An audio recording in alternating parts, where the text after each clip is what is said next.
कल एक अजीब सी हरकत जो है वो यहाँ पर मेरे इस चैनल के साथ की गई। कल मेरा ये जो अकाउंट है ये हैक कर लिया गया। एक बार पहले भी हुआ था बट रिकवर हो गया था। बट कल ये फिर से हैक किया गया। इस बार अकाउंट हैक किया गया, यानी इस चैनल से जो जीमेल अकाउंट रहता है तो उसको हैक किया गया। जीमेल अकाउंट में हम अपना रिकवरी ईमेल भी देते हैं, फ़ोन नंबर भी देते हैं, वो सब भी डिलीट कर दिए। तो पूरे दिन के लिए आउट ऑफ द रीच हो गया था। काफ़ी कोशिशों के बाद फिर ये चीज़ें नॉर्मलाइज हुई। आते हैं आज के टॉपिक पर। हम लोग पढ़ रहे हैं पॉलिटी, भारत का संविधान, भारतीय राज्य व्यवस्था, मौलिक अधिकार हम लोग कर चुके थे। अब आते हैं directive principle of state policy पर, यानी कि नीति निर्देशक तत्व। ये जो लेक्चर है ये सिर्फ प्री ओरिएंटेड नहीं है, ये मैं मुख्य परीक्षा, इवन आप इंटरव्यू की तैयारी करते हो तो उसको ध्यान में रख कर के भी बता रहा हूँ। ऐसा नहीं है कि सिर्फ और सिर्फ बस प्री ओरिएंटेड हो गए और आगे हमें कुछ करना है। तो उस तरीके से ये चल रहा है। इसलिए मैं आपसे यही बोलूँगा कि जो भी यहाँ सुन रहे हो और समझ रहे हो, कोशिश करो कि यदि हो सके तो आप अपना नोटबुक ले लो, उस नोटबुक में उसे नोट करते जाओ, उनके पॉइंट बनाते जाओ। क्योंकि एक्सप्लेनेशन से रिलेटेड, यानी इस लेक्चर में जो चीज़ें बताई जाती हैं वो सारी की सारी नोट्स में एज इट नहीं होती है। नोट्स के बियॉन्ड चीज़ें हो जाती हैं। कुछ ऐसे पॉइंट मैं यहाँ पर हर समय डिस्कस कर रहा हूँ जो किताबों में या बहुत डीप स्टडी करोगे तो आपको मिलता है। नीति निर्देशक तत्व, हम अगर सिंपली इसको पढ़ें तो चार चीज़ें इसमें जानने की होती हैं। संविधान के कौन से भाग में आते हैं, तो संविधान के भाग 4 में आते हैं। आर्टिकल कहाँ से है, 36 से 51 तक लिखे हुए हैं। इनका सोर्स क्या है, कहाँ से लिए गए हैं, तो ये आयरलैंड के संविधान से इनको बोरो किया गया है ना। क्यों किया गया है, तो भारत को लोक कल्याणकारी राज्य बनाने के लिए किया गया है। ये समाजवादी हैं, गांधीवादी हैं, उदारवादी हैं, इस प्रकार के सिद्धांतों पर आधारित ये सब चीज़ें बताने की होती है। लेकिन मैं थोड़ा इसको और अलग तरीके से एक्सप्लेन करने की बात करता हूँ। भारत कैसा राज्य है, भारत कैसा स्टेट है, भारत एक डेमो वेलफेयर स्टेट है, यानी लोक कल्याणकारी राज्य है। तो लोक कल्याणकारी राज्य होने के कारण भारत को क्या करना पड़ता है, पब्लिक के लिए पॉलिसियां बनानी पड़ती, यानी लोक नीतियों का निर्माण करना पड़ता है। अब लोक नीतियों का निर्माण करना पड़ता है, इसका मतलब क्या हुआ कि इस लोक नीति में एक शब्द आता है लोक, और दूसरा जो वर्ड है, दूसरा शब्द आता है नीति, यानी कि पॉलिसी ना। लोक से मतलब क्या होता है, लोक से मतलब जनता, पब्लिक, है ना। पब्लिक जो इस देश के नागरिक, है ना। और नीति से मतलब क्या होता है, पॉलिसी से मतलब क्या होता है कि जो भी पॉलिसी बनाई जाएगी या जो लोग बनाएंगे वो उस जनता के लिए कुछ लक्ष्यों का निर्धारण करेंगे, यानी लक्ष्यों की घोषणा की जाएगी। जैसे मान के चलो, आबादी को कम करना है, भोजन की व्यवस्था करना है, सभी के लिए स्वास्थ्य की व्यवस्था करना है, सबको उच्च स्तरीय शिक्षा प्रदान की जानी है। इस प्रकार जनता के लिए कुछ लक्ष्य होंगे, उनकी घोषणा उस नीति में किया जाता है। जैसे हेल्थ पॉलिसी बनी तो हेल्थ में पैरामीटर होंगे, एजुकेशन पॉलिसी बनी तो वहाँ पर उसकी पैरामीटर होंगे, यानी जनता के लिए लक्ष्यों की घोषणा जो है वो की जाती है। तो लोक नीति को हम कैसे डिफाइन करेंगे, हम बहुत ही सरल शब्दों में इसको डिफाइन कर सकते हैं कि जनहित में जो भी पॉलिसी बनाई जाएगी लोकहित में होगी, क्योंकि डेमोक्रेसी है। जनहित में जनता के लक्ष्यों की घोषणा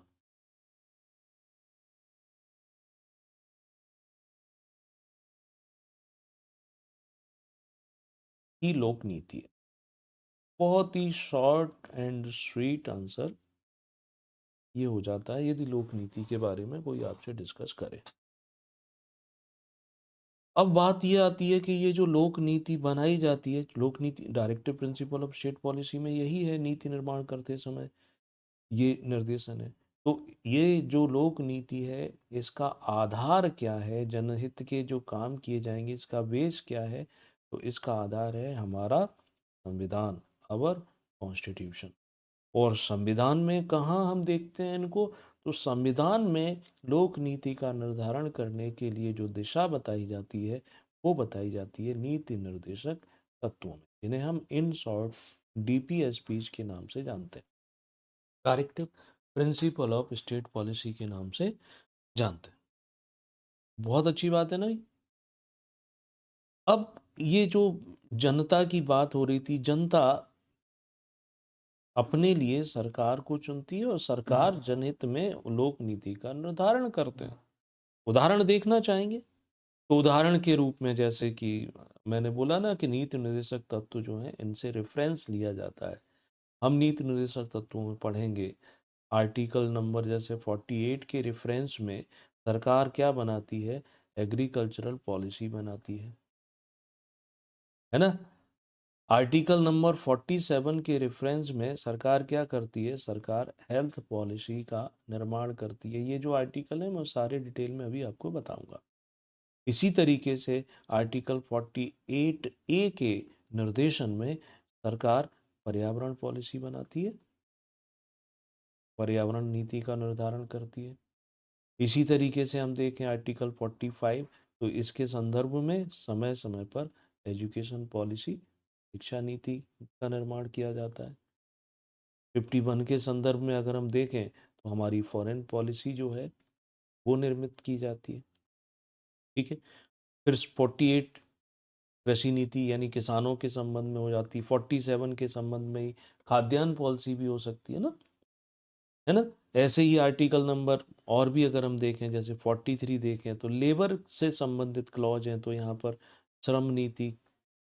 तो अलग अलग प्रकार की नीतियां यानी फॉर पब्लिक इंटरेस्ट सरकार जो है वो बनाती है। और उनका सोर्स क्या होता है? तो उनका सोर्स है हमारे संविधान के नीति निर्देशक, वहां से ये आती है। तो दूसरे शब्दों में हम ये कह सकते हैं कि नीति निर्देशक तत्व जो हैं, उनको ध्यान में रखकर जो पॉलिसी बनती है, तो पॉलिसी में सामाजिक, सोशल, पॉलिसी में आर्थिक, इकोनॉमिक, राजनीतिक, न्याय की स्थापना की जाती है या इनको प्रदान करने की कोशिश की जाती है। और यही एक तरीके से हमारे संविधान की प्रस्तावना में क्या लिखा हुआ है? लिखा है ना, भारत के समस्त नागरिकों को सामाजिक, आर्थिक, राजनीतिक न्याय। तो नीति निर्देशक तत्व एक प्रकार से आधार हैं, है ना? ये चीज़ क्लियर हो जाती है तो हम धीरे-धीरे डायरेक्टिव जो पॉलिसी है, डायरेक्टिव प्रिंसिपल ऑफ पॉलिसी की ओर चल रहे हैं। अब जो नीति का स्वरूप भारत में पब्लिक पॉलिसी जो बनाई जाती है, जब हम मुख्य परीक्षा में चलते हैं या इंटरव्यू में चलते हैं, तो इसको लेकर के और ज़्यादा डिबेट होती है और ज़्यादा इस पर लंबे-लंबे डिस्कशन होते हैं। तो उन डिस्कशन से आपको बिल्कुल भी घबराना नहीं है, उनसे पीछे नहीं हटना, है ना? कतई नॉलेज है। तो अब क्या है कि जो पॉलिसी बनाई जाती है भारत में या बनाई जाती रही है, तो उसके स्वरूप की बात कर लें।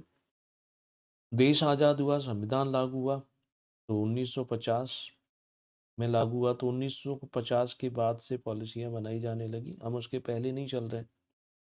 दूसरी तरफ क्या होता है कि 1950 के बाद की पॉलिसी बनी, लेकिन 1990 में उदारीकरण की शुरुआत होती है, तो 1990 के बाद जो पॉलिसी बनी, वो कुछ अलग स्वरूप की रहती है। और जो 1990 के पहले से लेकर संविधान लागू होने के बाद की रहती हैं, वो पॉलिसी, उनका कुछ जो स्वरूप है, वो कुछ अलग रहता है। तो वो भी आपको पता होना चाहिए। सिविल सर्वेंट बनने जा रहे हो, प्रशासनिक अधिकारी बनने जा रहे हो, तो नॉलेज ही आपकी सक्सेस की है। जितनी ज़्यादा नॉलेज होगी, ऑथेंटिक नॉलेज होगी। 1950 के बाद सरकार के द्वारा जो पॉलिसी बनाई जाती थी, वो कैसी रहती थी, है ना? सरकार द्वारा नीतियाँ, उसमें हम कुछ झलक देखते हैं। वहाँ सरकार पॉलिसी बनाती है, लेकिन पब्लिक का पार्टिसिपेशन कितना है। तो पब्लिक की, जनता की उसमें क्या होती है, निष्क्रियता देखने को मिलती, इनएक्टिव। पब्लिक उसमें पार्टिसिपेट नहीं कर रही है, ना तो पॉलिसी के निर्माण में, ना पॉलिसी के क्रियान्वयन में, ना ही पॉलिसी के मूल्यांकन में। यानी कोई भी पॉलिसी अच्छी होगी, अच्छी तभी होगी जब उसके निर्माण में, बनाते समय पार्टिसिपेशन हो पब्लिक का, जिसके लिए बना रहे हो। उसके एग्जीक्यूशन में, क्रियान्वयन में पब्लिक की भागीदारी हो, और उसका फिर इवैल्यूएशन भी तो किया जाएगा कि ये पॉलिसी बनी, कितना फ़ायदा पहुंचाती है, क्या करती है। तो ऐसा नहीं होता था। 1950 के द्वारा सरकार बनाती थी, इनएक्टिव। यानी जनता कौन थी, जनता जो है इनएक्टिव है, निष्क्रिय है। जनता की जब निष्क्रियता है, इसका मतलब पॉलिसी के निर्माण में भी भाग नहीं लिया, क्रियान्वयन में भी भाग लिया, और जब उसका एवेल्यूएशन कर रहे हैं, उसका आकलन कर रहे हैं, मूल्यांकन कर रहे हैं, तो मूल्यांकन में भी जनता नहीं। तो मूल्यांकन सरकार के द्वारा ही किया जाता है, जनता के द्वारा नहीं किया जाता। तो सरकार अपनी द्वारा बनाई गई पॉलिसी का मूल्यांकन करेगी, तो स्वाभाविक है उसको अच्छा ही बोलेगी, खराब तो नहीं बोलेगी ना। यानी यहाँ पर आप ये कह सकते हैं कि मेरा मुंसिफ ही मेरा कातिल है, जिससे आप बचने की उम्मीद कर रहे हो वही आपको कत्ल करने के लिए बैठा हुआ है। ठीक है? तो रिजल्ट क्या निकला इस दौर में, अधिकांश पॉलिसियों का जो रिजल्ट था कि वो फेल्ड हो गई, असफल हो गई। आप देख सकते हो असफल हुई तभी तो जाकर के उदारीकरण लेकर के आते हैं कि क्यों असफल हो गई, वो फेल्ड हो गई कि जनता उसमें निष्क्रिय थी, जनता को पार्टिसिपेट करने की कोशिश नहीं की गई।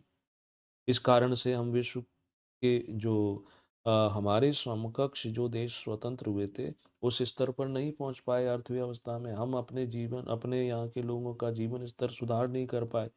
आरक्षण की व्यवस्था कितने सालों से चल रही है, अस्थायी व्यवस्था थी। 10 साल में सबको बराबरी का हक मिल जाना चाहिए था, लेकिन नहीं मिल पाया। ये सारी चीजें जो हैं बड़ी समस्याएं पैदा कर देती। और 1990 आते आते सरकार की हालत हो गई खराब, उसका खजाना हो गया खाली। अब क्या करें। तब 1990 के पश्चात फिर ध्यान जाता है कि अरे ऐसे काम नहीं चलेगा, शासन में लोगों की भागीदारी अनिवार्य है, उनकी पार्टिसिपेशन को बढ़ाने की आवश्यकता है। यानी जब लोगों की भागीदारी होगी तो डिसीजन मेकिंग, निर्णयन प्रक्रिया प्रभावी होगी, इफेक्टिव होगी पॉलिसी बनाते समय।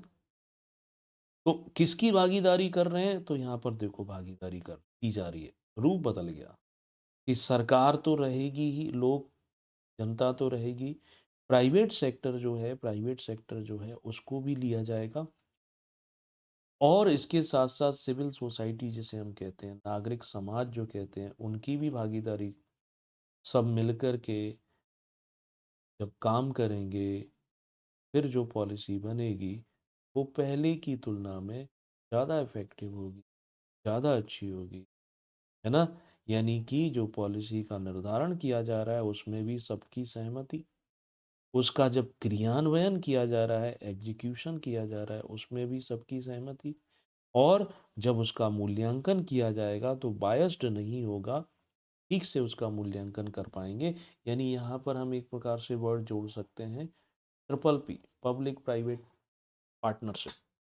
इसको क्या कह सकते हैं, इसको बोलेंगे जो पहले निष्क्रिय सिटीजनशिप, निष्क्रिय निष्क्रिय सक्रिय, जो निष्क्रिय जनता थी, अब यहाँ पर सक्रिय भागीदारी देखने को मिलती है।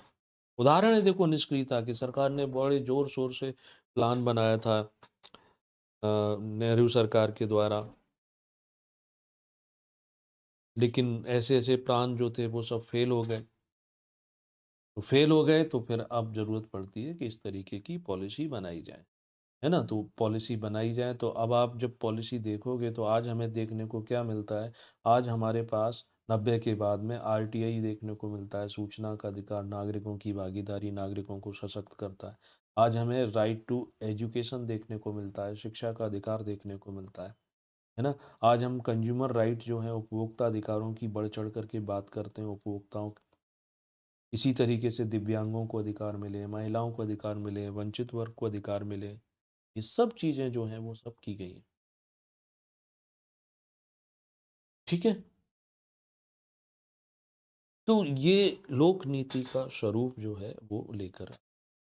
तो हम डायरेक्टिव प्रिंसिपल पॉलिसी के कुछ प्रमुख आर्टिकल देख लें, देन फिर इस पर आगे और चर्चा करेंगे कि ये डायरेक्टिव पॉलिसी जो है इसका इम्पोर्टेंस क्या रहता है, महत्व क्या रहता है, वो सब बातें भी करेंगे। तो आवश्यकता क्यों थी, तो हम समझ पाए कि हमें अपने देश को क्या बनाना था।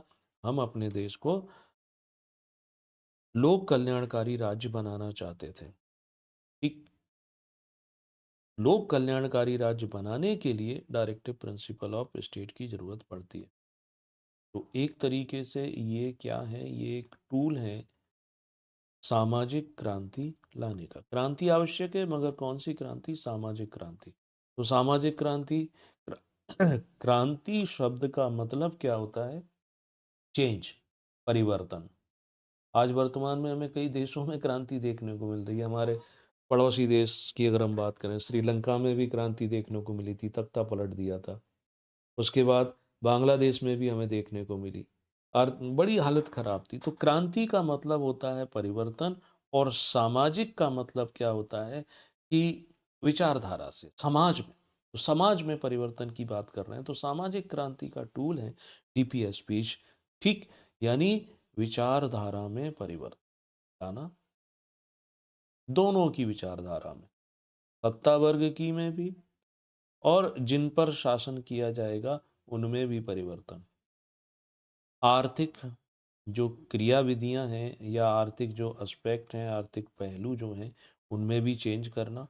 पहले सब कुछ सरकार स्वयं बना के देना चाहती थी। अब सरकार सबको सब कुछ नहीं दे सकती है, तो निजी लोगों को छोड़ दो, हर जगह सरकार रेट तय करती थोड़ी पड़ेगी।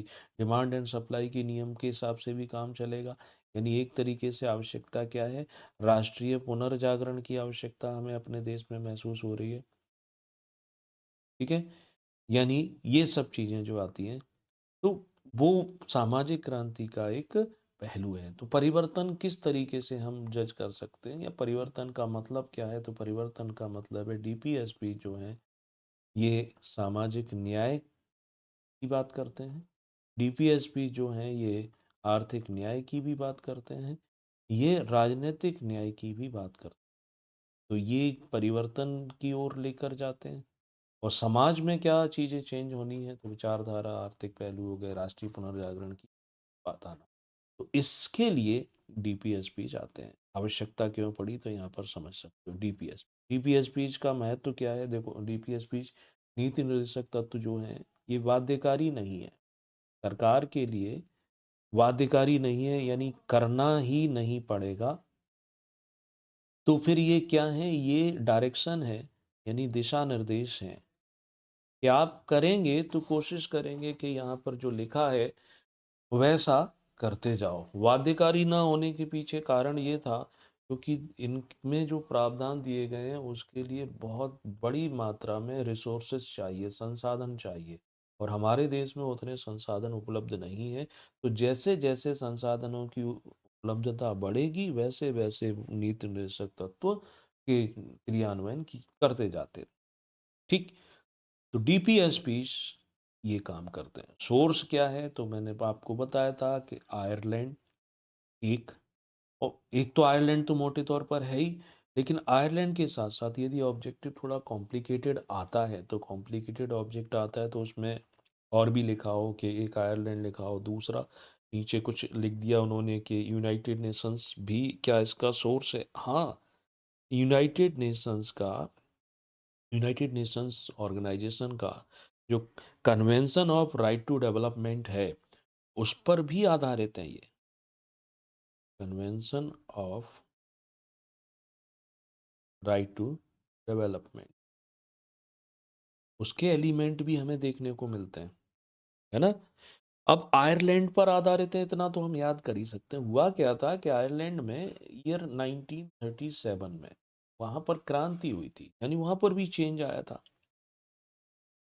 यानी क्या क्रांति हुई थी अगर कोई ये पूछते, तो इन्होंने क्या किया था कि 1937 में स्पेन का संविधान अपना लिया, तो वो भी चेंज हो गया था, जो ज़्यादा पब्लिक के वेलफेयर में काम करता था। वहाँ से ये चीज़ें लेकर आते हैं। तो लोक कल्याणकारी राज्य की स्थापना करने के लिए संविधान के कौन से भाग में आते हैं? संविधान के भाग 4 में आते हैं।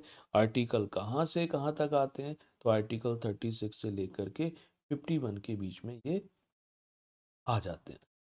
ओके, अब यहीं पर समझो थोड़ा-सा कि ये जो डीपीएसपीज़ हैं, ये एक प्रकार से बाध्यकारी नहीं है, फिलॉसफी है, दर्शन है। किस प्रकार का दर्शन है डीपीएसपीज़? तो ये आर्थिक, इसके प्रावधान हम देखेंगे। जैसे यहाँ पर बोला गया है कि सभी को काम पाने का अधिकार है। मेल और फीमेल एक जैसा काम करते हैं, तो उसमें भेदभाव नहीं किया जाना चाहिए। है ना? ऐसी सारी बातें हैं, तो ये एक प्रकार से सामाजिक दर्शन पर भी आधारित। और दूसरी तरफ दर्शन से यहाँ फ़िलॉसफ़ी क्या निकाल लेते हैं, ये गांधीवादी दर्शन पर, यानी जो मोहनदास करमचंद गांधी जी के विचार थे, उन पर भी इनको आधारित मान लेते हैं। ये समाजवादी विचारों पर भी आधारित माने जाते हैं। ये जो हैं, ये उदारवादी विचारों पर आधारित भी माने जाते हैं। 36 से लेकर के 51। मैं इसको भी समझाने की कोशिश करता हूँ कि आर्थिक दर्शन से क्या आशय होता है। ठीक है?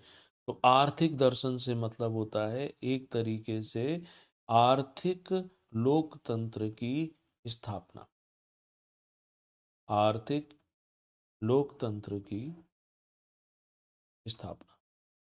इसका मीनिंग क्या निकलता है? आर्थिक लोकतंत्र हम जानते हैं, जनता का जनता के लिए शासन, लेकिन यहाँ शासन नहीं है, यहाँ आर्थिक की बात की जा रही है। तो जो संसाधन होते हैं ना, जो रिसोर्सेस रहते हैं, है ना? तो संसाधनों का लोकतंत्र है, यानी सब पर सब तक पहुँच होना चाहिए, सबके अधिकार में होना चाहिए, सबको इसमें अवसर मिलना चाहिए। तो संसाधनों का किसी एक व्यक्ति के हाथ में ही पूरा का पूरा होल्ड नहीं होना चाहिए। तो संसाधनों का संकुचित वितरण भी कह सकते, ठीक है? तो ये सब चीज़ें आती हैं। आर्थिक दर्शन का मतलब ये। सामाजिक दर्शन का, सोशल दर्शन का क्या मीनिंग निकलता है? इसको भी समझने की कोशिश करते हैं कि सामाजिक दर्शन का मतलब क्या हो जाएगा। देखो, समाज में जो विषमताएं हैं, इनइक्वालिटीज जिन्हें हम कहते हैं, तो उन सामाजिक विषमताओं को समाप्त किया है। इनइक्वालिटी, एक जैसा काम करने वाले मेल और फीमेल को अलग अलग सैलरी दी जाती है, जबकि काम एक जैसा है। तो वो सारी बातें जो हैं वो इसमें कोशिश की गई है। गांधीवादी दर्शन का मतलब क्या होता है? तो गांधीवादी दर्शन, जैसे गांधी जी किस पर फोकस करते थे, वो शहरों की तुलना में गाँव पर ज़्यादा ध्यान देते थे। तो ग्राम पंचायत संबंधी प्रावधान जो हैं, हमें देखने को मिलते हैं डीपीएसपीज़ में, जैसे आर्टिकल नंबर 40 में बात की गई है।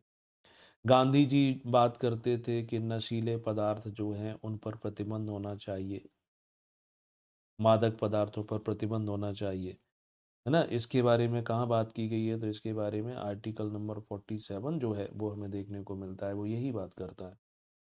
और गांधीवादी सिद्धांतों की अगर हम बात करें, तो गांधीवादी सिद्धांत, गांधी जी जो थे कृषि पर ज़्यादा फोकस करते हैं, पशुपालन की बात करते हैं, तो डीपीएसपीज में कृषि, पशुपालन, इन सब की बातें की गई हैं।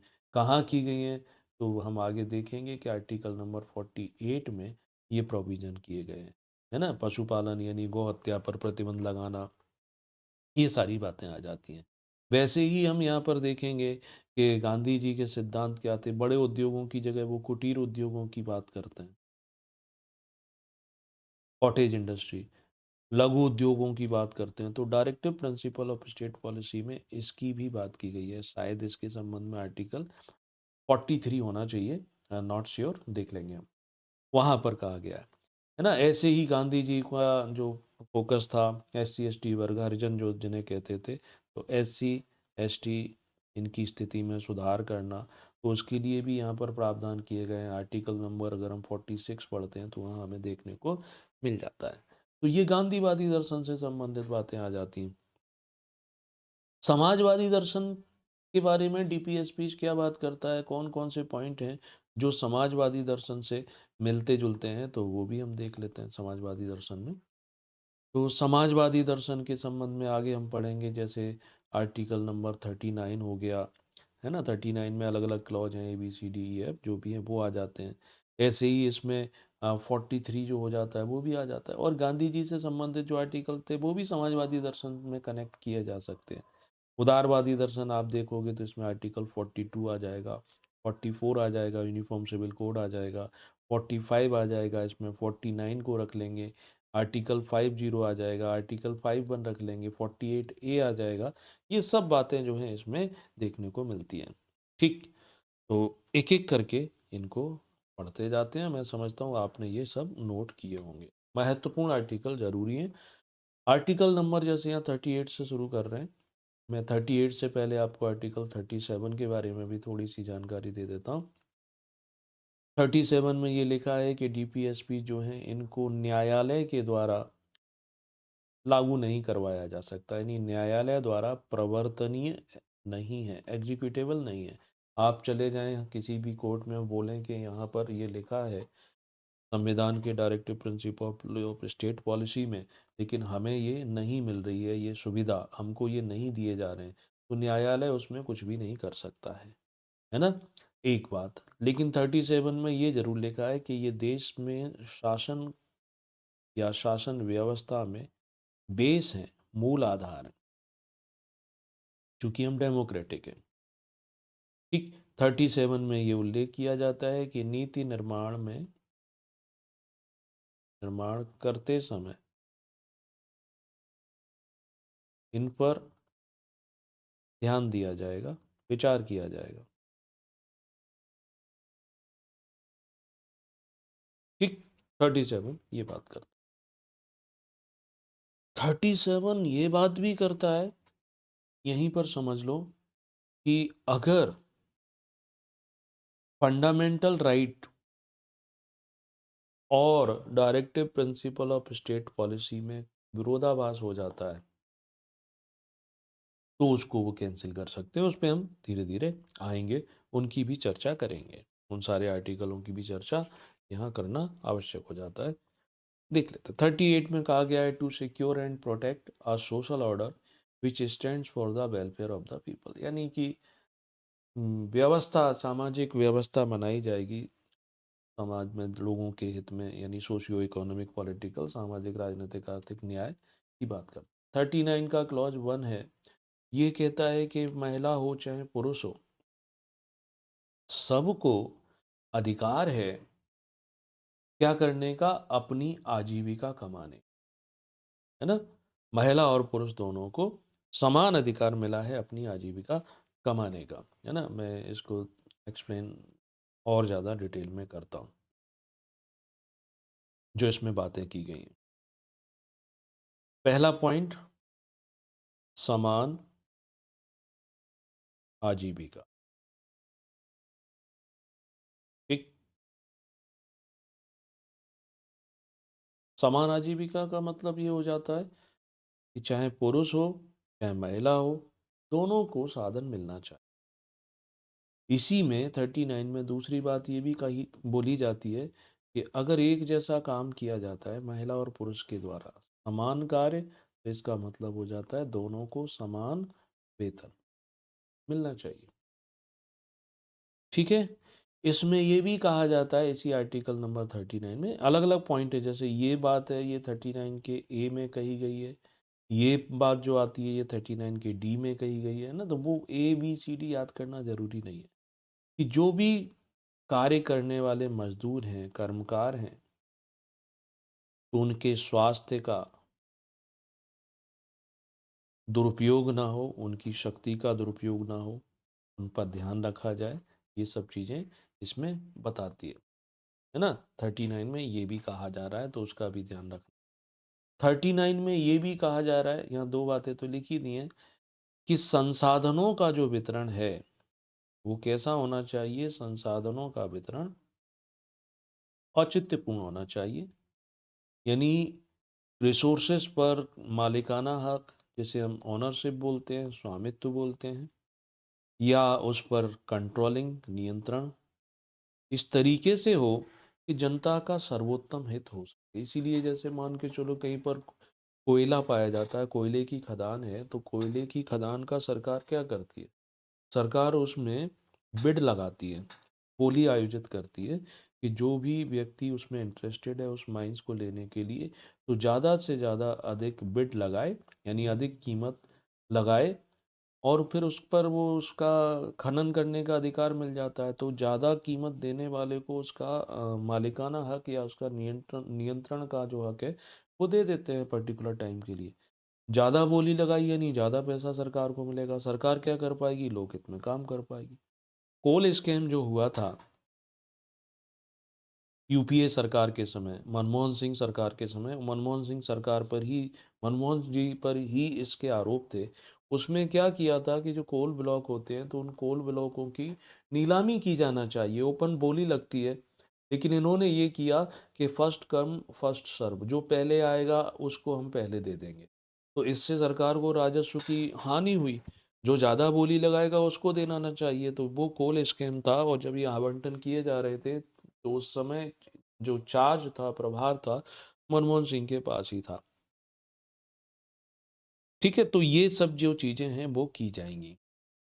संसाधन सीमित न वो उनका दुरुपयोग ना हो, तो उसका ध्यान रखा जाएगा। आर्टिकल नंबर 39 के अंतर्गत ही ये बातें आ जाती हैं। आगे नेक्स्ट 39 में ये भी लिखा है, अगर हम देखेंगे कि equal justice and free legal aid. Equal justice का मतलब क्या हो जाता है? इक्वल जस्टिस का मतलब हो जाता है समान रूप से न्याय, है ना? बराबर न्याय मिले, और व्यक्ति को निःशुल्क विधिक सहायता, कानूनी सहायता प्रदान की जाएगी। हम देखते हैं कि वे लोग जो अपने लिए किसी वकील को नहीं कर सकते हैं, तो उनको वकील सरकार उपलब्ध कराती है। ठीक। नेक्स्ट अगला आर्टिकल जो आता है वो भी महत्वपूर्ण है, और उससे जुड़े ऑब्जेक्टिव में प्रश्न आ ही जाते हैं। आर्टिकल नंबर है 40। 40 में ग्राम पंचायतों के बारे में प्रावधान किया गया है। भारतीय संविधान में जब तक 73वां संशोधन नहीं हुआ था, उसके पहले यानी मूल रूप से पंचायती राज या पंचायतों के गठन के लिए प्रावधान जो है आर्टिकल 40 में ही किए गए। संशोधन हुआ है जब 73वां, तब जाकर के भाग जो 9 है उसकी व्यवस्था की गई है ना? तो panchayat are basically defined in article number 40, और इसी आर्टिकल नंबर 40 के आधार पर मिस्टर नेहरू के द्वारा राजस्थान के नागौर से पंचायती राज की शुरुआत की गई थी। जो पंचायती राज की स्थापना शुरू में हुई थी वो यहीं से हुई थी। अब नागौर में हुई थी यानी राजस्थान में हुई थी, देखते देखते अन्य राज्यों ने भी की, लेकिन ये पंचायती राज फेल हो गया था, असफल हो गया था। तो असफल क्यों हुआ था? क्योंकि ये आर्टिकल नंबर 40 बाध्यकारी नहीं होता है कि इसके प्रावधान मानने पड़ेंगे। तो आगे चल करके जब 5 साल पूरे हुए, नए चुनाव नहीं कराए गए, पंचायतों के जो अधिकार हैं, उनके संसाधन हैं, वो नहीं दिए गए, तो इसलिए फिर इसको अनिवार्य बनाने के लिए यानी मैंडेटरी बनाने के लिए 73वां संशोधन जो है वो किया जाता है। नेक्स्ट है आर्टिकल नंबर 41। तो 41 जो है इसमें कहता है राइट टू वर्क, यानी काम पाने का अधिकार या कार्य प्राप्त करने का अधिकार, कार्य पाने का अधिकार देता है। तो कार्य पाने का अधिकार देता है। इसी जैसे जैसे संसाधन बढ़े वैसे वैसे सरकार ने इस पर काम किया। तो सरकार ने क्या किया? मनरेगा यानी Mahatma Gandhi national rural employment act बनाया, जो 100 दिन के कम से कम रोजगार की गारंटी प्रदान करता है ना? ऐसे ही लिखा है टू एजुकेशन, यानी एक तरीके से हम इसको ऐसे कह सकते हैं कि आर्टिकल नंबर 41 में शिक्षा का अधिकार जो है वो बात की गई है।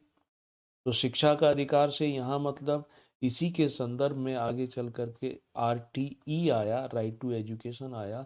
इसी को ध्यान में रखते हुए प्रौढ़ शिक्षा केंद्र भी चलाए जाते हैं। प्रौढ़ शिक्षा केंद्र यानी जो लोग वृद्ध हैं, अनपढ़ हैं, तो उनके लिए भी ये किया जाता है। इसी में बोला गया है कि आर्टिकल नंबर 41 में कि कुछ विशेष दशाओं में सहायता प्राप्त करने का अधिकार। अब विशेष दशाएं जैसे बेकारी हो गई, बेरोजगारी हो गई, तो उसमें बेरोजगारी भत्ता भी दिया जा सकता है। वृद्धावस्था हो गई, वृद्धावस्था है, कोई उसकी देख-रेख करने वाला नहीं है तो उसको सहायता, या बीमारी है, ठीक है? या निशक्तता जिसे हम कहते हैं, ऐसी स्थिति में राज्य से सहायता प्राप्त कर सकता है, सहायता प्राप्त कर सकता है। मध्य प्रदेश में हम देखते हैं कि अगर आप भी देख सकते हो, प्रत्येक मंगलवार को, ट्यूसडे को कलेक्ट्रेट में सुनवाई होती है। वैसे तो हर ऑफिस में ही मंगलवार फिक्स है, मंगलवार को जन सुनवाई होती है, जन सुनवाई पीएम के सामने, कलेक्टर के सामने। तो उस जन सुनवाई में उसी दिन सेम डे में आवेदन दिए जाते हैं, एप्लीकेशन दिए जाते हैं, और व्यक्ति अपनी व्यथा, अपनी पीड़ा लिखता है कि मेरे मुझे इलाज की आवश्यकता है, मेरे पास सोर्स ऑफ इनकम नहीं है, या इलाज महँगा है, शासन के द्वारा सहायता। तो कलेक्टर को अधिकार होता है कि वह एक अमाउंट उनको स्वीकृत कर सकता है। 10,000, 15,000, 50,000, वहाँ पर और भी वो सहायता पहुँचा सकता है। जैसे किसी व्यक्ति का किसी हॉस्पिटल में इलाज चल रहा है और हॉस्पिटल फीस लेता है, या हॉस्पिटल जो मेडिसिन है उसका चार्ज लेता है, तो डीएम उसको निर्देशित कर सकता है कि इनका इलाज आप फ्री कर दो, इनके लिए मेडिसिन अरेंज करवा सकता है। कोई व्यक्ति दिव्यांग है तो उसको जो व्हीकल है, वो ट्राईसाइकिल है या स्कूटी है, उनकी व्यवस्था करा सकता है। ये सब चीज़ें होती हैं, तो ये सब यहीं इसी के अंतर्गत आ जाती हैं। Article number 41। Next, article number 42। 42 में कुछ चीज़ें लिखी है, provision for just and human conditions of work and maternity relief, है ना? इसको भी मैं थोड़ा एक्सप्लेन कर देता हूँ। आर्टिकल नंबर, यहाँ पर ये लिखा गया है कि व्यक्ति जो है, एक तो काम पाने का अधिकार पहले था आर्टिकल 41 में, राइट टू वर्क। अब काम करने की जो कंडीशंस हैं, जहाँ व्यक्ति को रोजगार प्राप्त है, वो कंडीशन ऐसी है कि उस व्यक्ति का स्वास्थ्य खराब हो सकता है, जहरीला पर्यावरण है या जहरीली गैसें निकलती हैं। तो इसलिए व्यवस्था है इसमें कि न्याय संगत काम की दशा, जहाँ काम करते हैं वहाँ पर उसके स्वास्थ्य पर विपरीत प्रभाव ना पड़े, ऐसी व्यवस्था होनी चाहिए। स्वच्छ हवा के आने जाने का प्रबंध होना चाहिए, यानी ह्यूमन कंडीशन हो, मानवोचित दशाओं की व्यवस्था होगी, ठीक है? ये चीज़ें होंगी। तो इसमें जैसे मनरेगा का ही उदाहरण ले ले लें तो उसमें दिव्यांग व्यक्तियों के लिए अलग व्यवस्था है, या कोई महिला है जिसके पास शिशु हैं, अब वो शिशु, उसको देख-रेख करनी पड़ती है, तो इसके लिए क्या, क्रेच यानी पालना घर होते हैं, है ना? फीडिंग उनके लिए रूम बनाए जाते हैं, जहाँ वो अपने शिशु को मात्र अपना उसको अपना दूध पिला सके। तो ये सब बातें आती हैं। तो न्याय संगत कार्य की दिशा या मानवोचित, ऐसा काम ना हो जो मानव के लिए उचित ही ना हो। तो मानवोचित दशा का प्रबंध करना, है ना? ऐसे ही यहाँ मैटरनिटी रिलीफ की बात की गई है, मातृत्व अवकाश। शासकीय जो कार्यालय हैं उनमें तो 2 साल तक का भी अवेलेबल रहता है। प्राइवेट सेक्टर के लिए भी नियम बनाया गया है कि आप जो मैटरनिटी लीव है उसके प्रोविज़न किए जाते हैं। महिलाओं के लिए उनको सवेतन अवकाश दिया जाता है, यानी उनको सैलरी मिलती रहेगी और वो लीव ले सकते हैं। तो उसके प्रबंध किए गए हैं article number 42। Next, article number 43 क्या कहता है? Living veg etcetera for workers. तो यहाँ पर भी जो वर्कर हैं या जो काम करता है, तो उसके लिए मजदूरी के निर्धारण संबंधी प्रावधान, यानी कर्मकारों को कम से कम इतनी मजदूरी ज़रूर दी जाएगी जिससे वह अपना जीवन निर्वाह कर सके। तो निर्वाह योग्य मजदूरी मिनिमम इतनी कम से कम मिलेगी जिससे अपने जीवन का निर्वाह कर सके, जानवरों की तरह नहीं, यानी एक सभ्य व्यक्ति करे, है ना? शिष्ट जीवन स्तर रहे उसका। साथ ही साथ उसको भी सप्ताह में अवकाश की व्यवस्था ज़रूर की जाएगी। इसीलिए हम देखते हैं कि सरकारी ऑफ़िसों में तो अवकाश होता ही है, लेकिन मार्केट जो है, मार्केट भी दुकानें सप्ताह में 1 दिन बंद रखी जाती हैं। क्यों? क्योंकि उनके यहाँ काम करने वाले जो लोग हैं उनको अवकाश मिल सके। वैसे ही उनको सांस्कृतिक कल्चरल डेवलपमेंट संबंधी चीज़ें आ जाएँ। तो ये सब ध्यान देने की बातें कहाँ पर की जा रही हैं? आर्टिकल नंबर 43 में की जा रही हैं। नेक्स्ट, ये समझने योग्य है और पॉसिबिलिटी है कि एग्ज़ाम में पूछा जा सकता है। यूनिफॉर्म सिविल कोड, समान नागरिक संहिता जिसे कहा जाता है। चलिए आगे बढ़ते हैं हम लोग। तो मैं बात कर रहा था आपसे यूनिफॉर्म सिविल कोड के बारे में। समान नागरिक संहिता,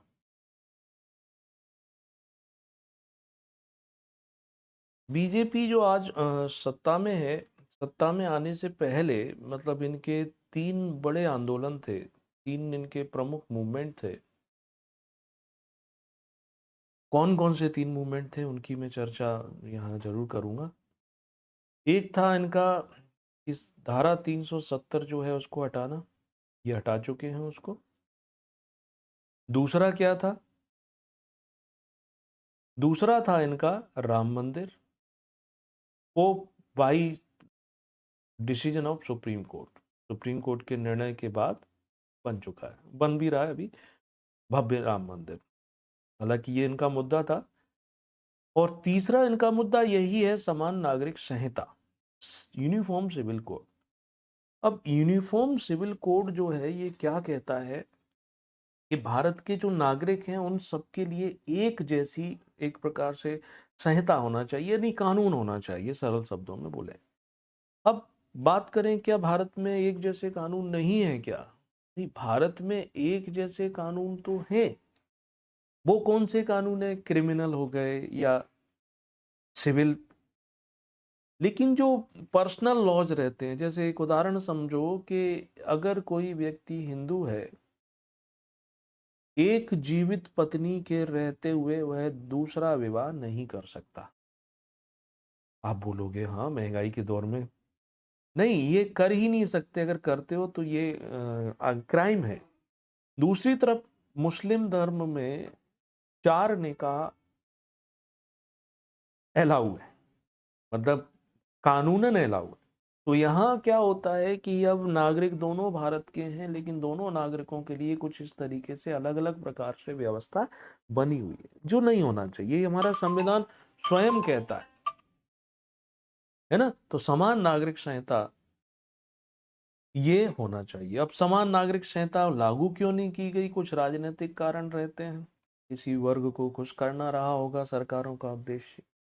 अभी कुछ राज्यों ने अपने यहाँ पर यह समान नागरिक संहिता लागू की हुई है, कुछ राज्यों ने नहीं की है, लेकिन होना चाहिए। सुप्रीम कोर्ट इसके बारे में कह चुका है कि ये होना चाहिए। फिर याद करो कि ये सारे के सारे डीपीएसपी के प्रावधान न्यायालय द्वारा प्रवर्तनीय नहीं है, यानी न्यायालय इनको लागू नहीं करवा सकता, एग्जीक्यूट नहीं करवा सकता। राज्य चाहेगा तो कर सकता, राज्य चाहे तो कर सकते हैं, राज्य नहीं चाहे तो नहीं कर सकते। जनता चाहे तो जनता के पास कोई अधिकार, क्योंकि जनता क्या करेगी? न्यायालय में जाएगी, न्यायालय के द्वारा प्रवर्तनीय नहीं है। हाँ, हम वोट देते समय, वोट मांगने जो लोग आते हैं उन पर जब दबाव बना सकते हैं, कह सकते हैं कि आपको हम वोट इसलिए दिया था या दे रहे हैं, आप ये लागू करवाओगे सत्ता में पहुंचने के बाद। नहीं करवा रहे हो इसका मतलब